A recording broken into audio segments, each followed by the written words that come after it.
এই ক্যাম্পাসে আমরা ফ্যাসিবাদ বিরোধী আন্দোলনে, গণতন্ত্র পুনরুদ্ধারের আন্দোলনে আমরা বহুবার নির্যাতনের শিকার হয়েছি। এই যে শিক্ষার্থীরা পিছনে দাঁড়ানো দেখেন, এরা প্রত্যেকেই আমরা কোনো না কোনোভাবে ছাত্রলীগের গেস্ট রুম নির্যাতনের শিকার হয়েছি, ক্যাম্পাসে নির্যাতনের শিকার হয়েছি। এই জায়গাটায় আমরা একাধিকবার আমরা মিছিল নিয়ে আসছিলাম, ছাত্রলীগ এখানে সশস্ত্র হামলা করেছে। এই ক্যাম্পাসের প্রত্যেকটা জায়গায় বহুবার আমরা হামলার শিকার হয়েছি, এবং সে আন্দোলনগুলিতে যার নির্দেশনায় আমরা রাজপথে ছিলাম তিনি হচ্ছেন আজকের প্রধানমন্ত্রী, যিনি এখানে এসেছেন। সুতরাং তার জন্য তার নির্দেশনায় আমরা জীবনের ঝুঁকি নিয়েছি, এবং সেই পরম আরাধ্য ব্যক্তি উনি আজকে ঢাকা বিশ্ববিদ্যালয়ে এসেছেন, ঢাকা বিশ্ববিদ্যালয়ের একজন শিক্ষার্থী হিসাবে এবং ছাত্র সংগঠনের একজন কর্মী হিসেবে আমি নিজেও আনন্দিত।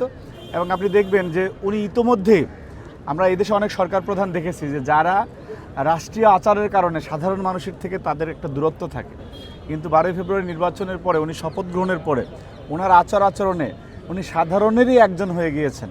সেটি আপনি দেখবেন কোনো সময় উনি প্রথা ভেঙে যারা এই ক্যামেরার পেছনে থাকে তাদের সাথে গিয়ে উনি করমর্দন করছেন।